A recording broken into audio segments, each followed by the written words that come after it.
नमस्कार मित्रों, मैं स्वागत करता हूं आपका फिर से अपने इस चंद्रमा की सीरीज़ वाले नए वीडियो में। मैं डॉक्टर अमर्त्य प्रकाश और आज हम बात करेंगे क्या होता है चंद्रमा जब पंचम भाव में स्थित होता है। और हर बार की भांति इस बार भी हम पहले समझेंगे कि चंद्रमा किन चीज़ों का कारकत्व लिए हुए है और फिर हम ये जानेंगे कि पंचम भाव से क्या क्या चीज़ें देखी जाती हैं और फिर दोनों इन परिणामों को हम आपस में मिला देंगे और फिर हम अपने अंतिम निर्णय पर आएंगे। सबसे पहले जैसा कि हम जानते हैं, चंद्रमा मन का कारक है। पुरानी उक्ति है, चंद्रमा मनसो जातः। चंद्रमा मन का कारक है, माता का कारक है, हमारी अंतःस्रावी ग्रंथियों से होने वाले स्राव का कारक है, स्त्रियों में दुग्ध ग्रंथियों का कारक है, हमारे अवचेतन मन की सक्रियता का कारक है, हमारे परानुकंपी तंत्र की स्थिति का कारक है, नींद का कारक है, चांदी का कारक है, दूध का कारक है, जलाशयों का कारक है और शरीर में चूँकि एक बड़ा भाग जल है इसलिए जल का भी कारक है। शारीरिक रूप से अगर देखा जाए तो शरीर में जल की कितनी मात्रा है ये भी चंद्रमा से निर्धारित की जाती है। अब हम बात करते हैं चंद्रमा के अन्य पहलुओं की। संबंधों में ये माता का कारक है। यदि माता नहीं है तो माता की भांति जिसने भी लालन पालन किया है ये उन लोगों का कारक है, मातृपक्ष का कारक है। और इसके साथ ही साथ हमें जो बचपन में जो हमारे परिवार का, जो हमारे घर का वातावरण था, उससे जो हमें नैतिक मूल्य मिले हुए हैं, जो बिना किसी के सिखाए हमें मिले हुए हैं, जो नैतिक मूल्यों का संवर्धन हमने किया है, जो हमें सिखाया गया है, चंद्रमा इन चीज़ों का कारक है। अब हम बात करते हैं पंचम भाव की। पंचम भाव आपकी कुंडली में कोई भी राशि हो सकती है, लेकिन नैसर्गिक रूप से ये सिंह राशि है। हम समझते हैं कि पंचम भाव किन चीज़ों का कारकत्व लिए हुए होता है। पंचम भाव शिक्षा का कारक है और वो भी कौन सी शिक्षा? प्रारंभिक शिक्षा नहीं, क्योंकि वो दूसरे भाव से देखी जाती है। ये पंचम भाव यानी स्नातक स्तर की शिक्षा हम पंचम भाव से देखते हैं। तो शिक्षा का कारक हो गया। संतान का कारक होता है। संतान की मन स्थिति कैसी है, उनकी शारीरिक स्थिति कैसी है, संतान की प्रकृति कैसी है, ये हम पंचम भाव से देखते हैं। पंचम भाव हमारे पुराने वेद पुराण और जितने भी प्राचीन तथ्य हैं, किताबें हैं और धार्मिक पुस्तकें हैं, इनके तथ्यों के विश्लेषण के लिए भी जाना जाता है। इन्हें पढ़ना, पढ़ाना, इनका प्रयोग करना भी पंचम भाव के अंतर्गत आता है। पंचम भाव आमोद प्रमोद का भी है, जिसे हम रोमांस के रूप में जानते हैं। पंचम भाव विद्या में मन लगे रहने का भी है।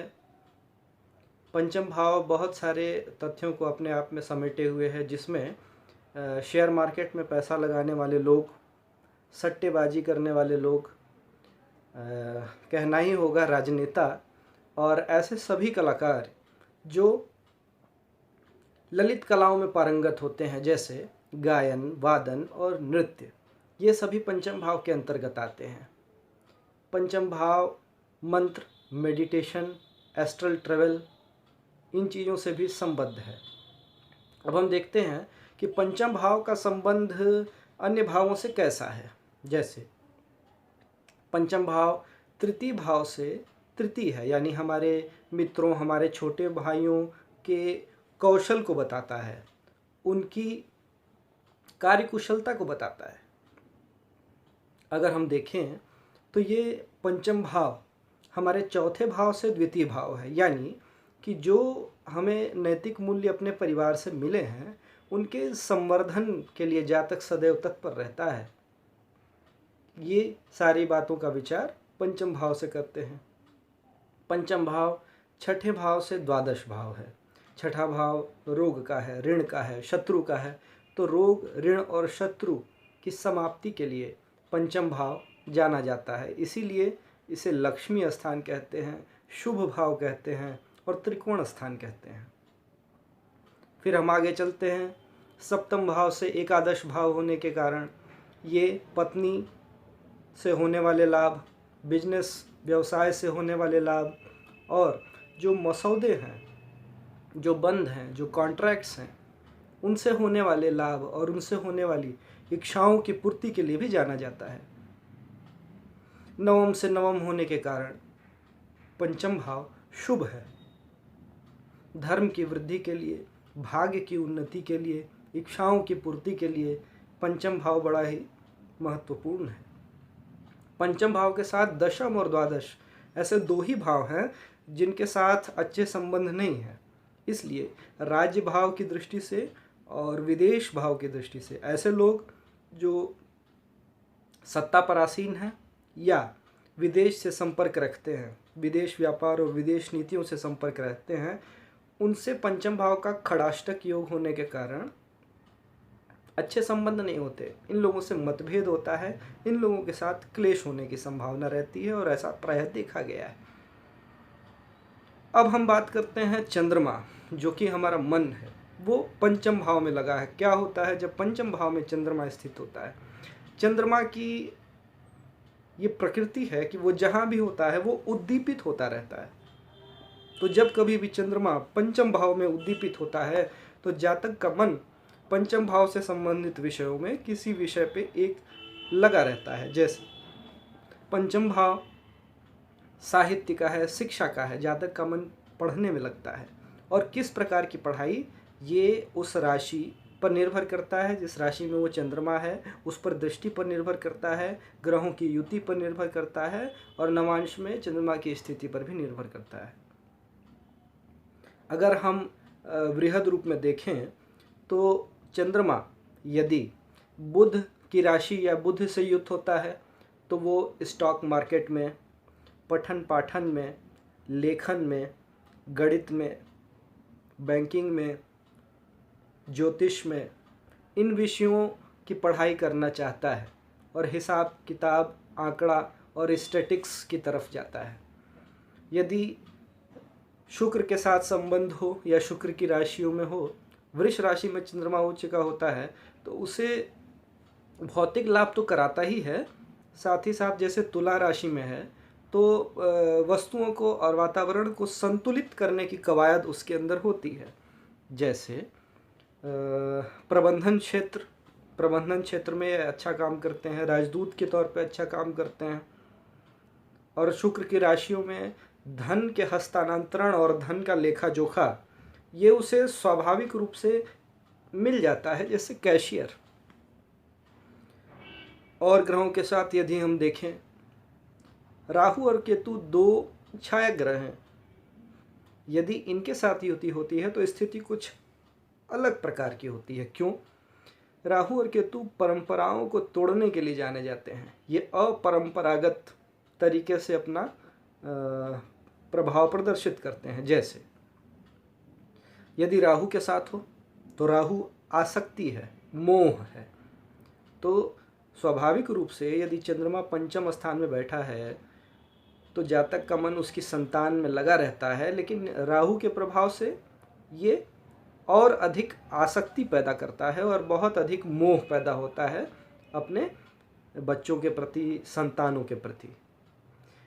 यदि राजनीति के क्षेत्र में देखा जाए तो ऐसा राहु बड़ा ही अच्छा परिणाम देता है, क्योंकि राहु राजनीति का कारक ग्रह है।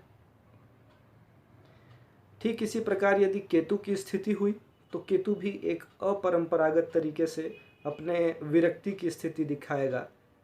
ये किसी भी प्रकार की बौद्धिक क्षमता में कमी नहीं करता, लेकिन ये एक अपरंपरागत तरीके से बौद्धिक क्षमता का प्रदर्शन करता है। अपनी इच्छाओं की पूर्ति के लिए अस्वाभाविक तरीके का निर्णय लेता है। ऐसी स्थिति बहुत सारे लोगों में देखने को मिल सकती हैं।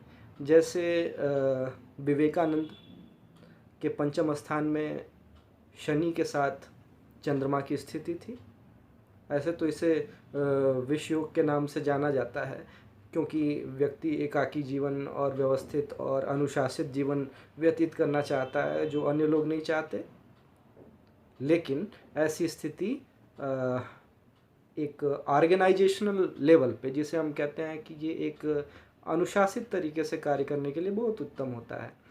चंद्रमा के साथ केतु की स्थिति हमारे राजनेताओं में देखने को मिलती है। जैसे वर्तमान समय में डोनाल्ड ट्रंप की ऐसी स्थिति है, और ये एक अपरंपरागत निर्णय लेने के लिए जाने जाते हैं।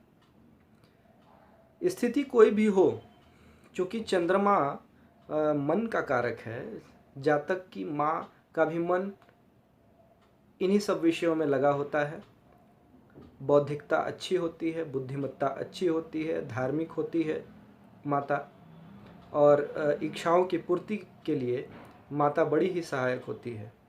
क्योंकि एकादश से सप्तम भाव होने के कारण जातक की पत्नी, जातक के भाई की पत्नी यानी जातक की भाभी उसके उत्थान के लिए मातृत्व के रूप में उसका संवर्धन करती है, माता की तरह उसका संवर्धन करती है। माता तो करती ही है, लेकिन जातक के भाई की पत्नी भी उसकी सहायता माँ के तरह ही करती है, और जातक का उत्थान चतुर्दिशाओं से होता है। ऐसा चंद्रमा हमेशा जातक को शुभता प्रदान करता है यदि वो उज्जवल है, मजबूत है और दुष्ट ग्रहों से या युति से अलग है। ऐसा जातक हमेशा विनम्र होता है, क्योंकि चंद्रमा सज्जनता का, विनम्रता का कारक है। और चूंकि पंचम स्थान जातक के बच्चों का लग्न होता है, इसलिए जातक की संतानें भी विनम्र होती हैं और उनमें उनके व्यक्तित्व में कठोरता दिखाई नहीं देती। जातक सुखी होता है, धनी होता है, प्रसन्न होता है, बच्चों के साथ उसके अच्छे संबंध होते हैं।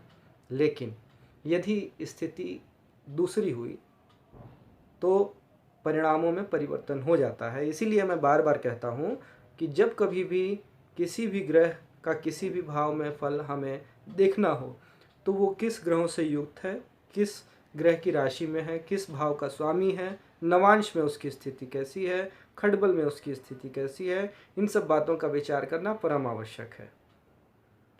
तो आज हमने जाना कि क्या होता है चंद्रमा जब पंचम भाव में स्थित होता है। यदि आपको ये वीडियो अच्छा लगा हो तो थम्स अप करें और हमारे चैनल को सब्सक्राइब करें। मैं जल्दी ही फिर एक नए वीडियो सीरीज़ के साथ उपस्थित होऊंगा। तब तक के लिए इजाज़त दीजिए। नमस्कार।